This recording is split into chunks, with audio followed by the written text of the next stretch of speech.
പാർട്ടിയാണ് ചായന്റെ പേർക്ക്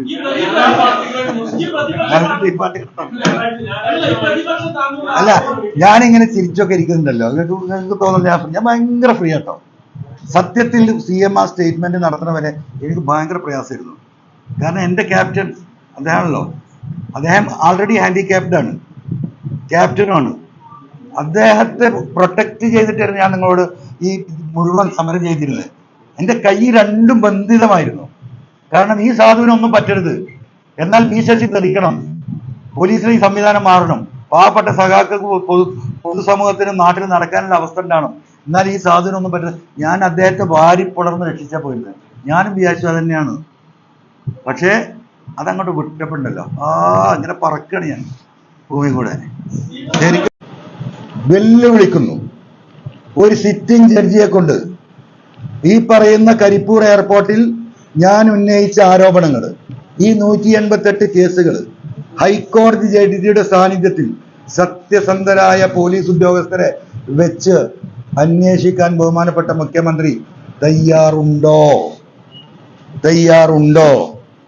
അതല്ല ADGP ഈ കൊണ്ടു കൊടുക്കുന്ന വാറോല വായിക്കേണ്ട ഒരു ഗതികളിലേക്ക് CM എത്തിയോ എന്ന് CM-ഉം പാർട്ടിയും പരിശോധിക്കണം.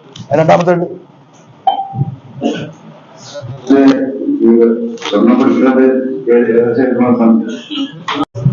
എന്റെ പണി സെക്യൂരിറ്റി പണിയായിരുന്നു, മനസ്സിലായില്ലേ?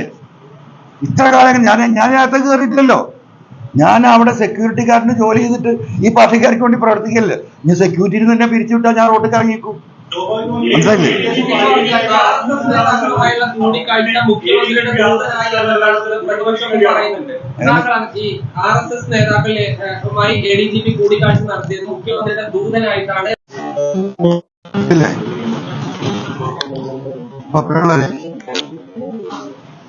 കേരളത്തിലെ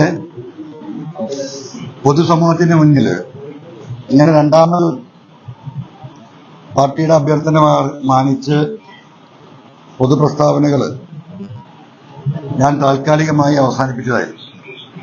അന്വേഷണ റിപ്പോർട്ട് വന്നതിന് ശേഷമേ പ്രതികരിക്കൂ എന്ന് ജനങ്ങളോടും പ്രത്യേകിച്ച് സഖാക്കളോടും പാർട്ടിയോടും വാക്ക് നൽകിയതായിരുന്നു. പാർട്ടിയുടെ അഭ്യർത്ഥന മാനിക്കുന്നതോടൊപ്പം പാർട്ടിയുടെ അഭ്യർത്ഥനയിൽ പറഞ്ഞിരുന്നത് അൻവർ ഉദ്ദേശിച്ച പറഞ്ഞിരിക്കുന്ന കാര്യങ്ങൾ ഗൗരവമായി പാർട്ടി പരിശോധിക്കുന്നുണ്ട്, അതിന്റെ മുകളിൽ പരിശോധനയ്ക്ക് വിധേയമായി ഉള്ള തീരുമാനങ്ങൾ ഉണ്ടാകും, അതുപോലെ തന്നെ കേസിന്റെ കാര്യത്തിൽ സത്യസന്ധമായ അന്വേഷണം നടക്കും.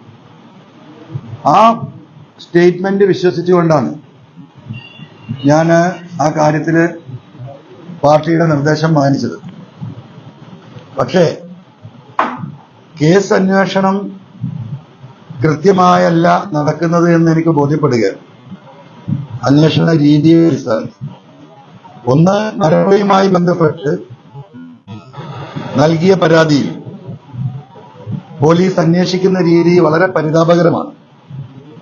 കാരണം ഇതിൽ മരം ലേലത്തിലെടുത്ത കുഞ്ഞുമുഹമ്മദ് എന്ന് പറയുന്ന വ്യക്തിയുമായി ഞാൻ ബന്ധപ്പെടുകയും അദ്ദേഹത്തിനോട് സ്റ്റേറ്റ്മെന്റ് എടുക്കുകയും സ്റ്റേറ്റ്മെന്റ് എടുത്തതിന് ശേഷം അദ്ദേഹം മുറിച്ച മരത്തിന്റെ മരക്കുറ്റിയുടെ ഒരു ഫോട്ടോ കാണിച്ചു.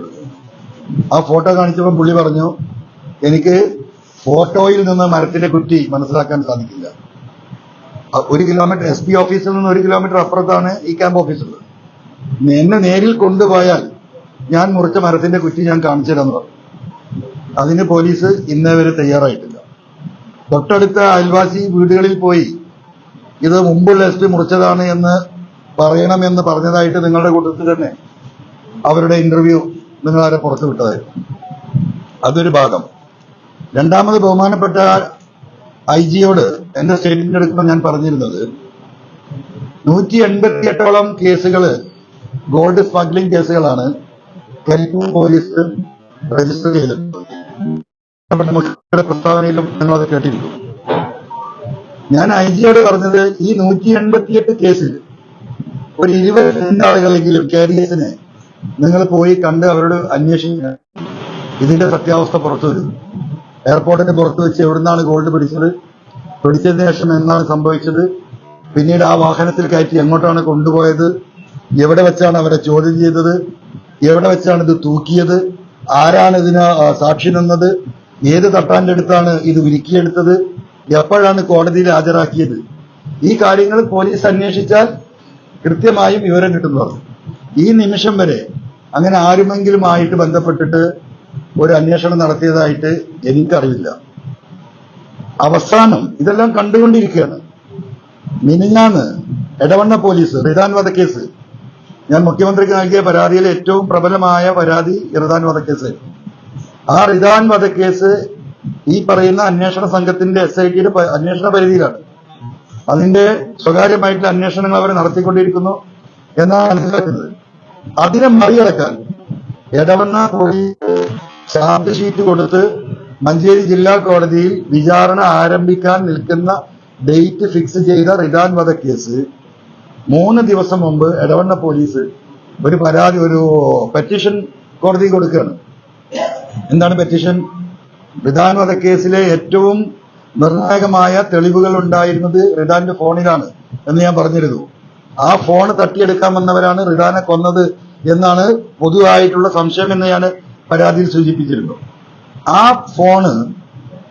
ഫോണിനെ കുറിച്ച് ചില വ്യക്തമായ സൂചനകൾ പോലീസ് കൊടുക്കാൻ ആ ഡോക്യുമെന്റ് ഞങ്ങൾക്ക് നൽകുന്നുണ്ട്, കോടതി കൊടുത്ത് വ്യക്തമായ സൂചനകൾ ലഭ്യമായതുകൊണ്ട് വിചാരണ നിർത്തിവെച്ച് വീണ്ടും പുനരന്വേഷണം എടവണ്ണ പോലീസിന് തന്നെ. അൽസലാമ ഐ ഹോസ്പിറ്റൽ 21 ലക്ഷത്തോളം സന്തുഷ്ടരായ ഉപഭോക്താക്കളും 2 ലക്ഷത്തോളം തിമിര ശസ്ത്രക്രിയകളും പൂർത്തിയാക്കിയ മലബാറിലെ ഏക കണ്ണാശുപത്രി. ലോകോത്തര നിലവാരമുള്ള ചികിത്സാ സംവിധാനങ്ങൾ, എല്ലാ നേത്രരോഗ ചികിത്സാ സൗകര്യങ്ങളും വിദഗ്ധരായ ഡോക്ടർമാരുടെ മേൽനോട്ടത്തിൽ. Al Salama eye hospital, hospital road, Perinthalmanna.